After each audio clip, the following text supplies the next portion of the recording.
বৈষম্য বিরোধী ছাত্র আন্দোলনে শহীদ নাফিজ, মুগ্ধ, আবু সাঈদের স্বপ্নের বাংলাদেশ গড়ে তোলা হবে বলে মন্তব্য করেছেন বিএনপির সিনিয়র যুগ্ম মহাসচিব রুহুল কবির রিজভী। 23 নভেম্বর শনিবার দুপুরে ঢাকার মহাখালী ওয়্যারলেস গেটে শহীদ নাফিজের বাসায় গিয়ে তার পরিবারের সদস্যদের সঙ্গে দেখা করেন বিএনপির নেতাকর্মীরা।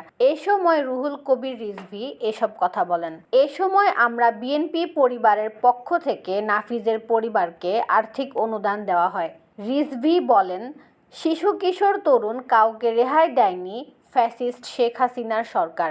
নাফিজরা বাংলাদেশকে মুক্ত বাতাস উপহার দিয়ে গেছেন। একজন ব্যক্তি জোর করে ক্ষমতায় থাকতে নিরপরাধ কাউকে ছাড় দেয়নি, ভবিষ্যৎ ধ্বংস করে দিয়ে পালিয়ে গেছে। আওয়ামী লীগ বরাবর মানুষের গলা টিপে ধরে এক পরিবারের রাজত্ব কায়েম করেছিল।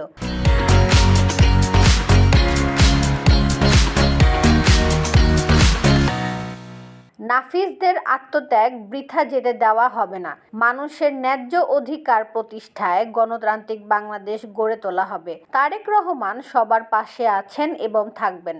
বিএনপির সিনিয়র এই যুগ্ম মহাসচিব বলেন, পাঠ্য বই থেকে শুরু করে সবখানে শেখ মুজিবুর রহমানের কথা তুলে ধরে সবার অবদানকে অস্বীকার করা হয়েছে। টিকে থাকতে সব রকম কাজ করেছে আওয়ামী লীগ সরকার।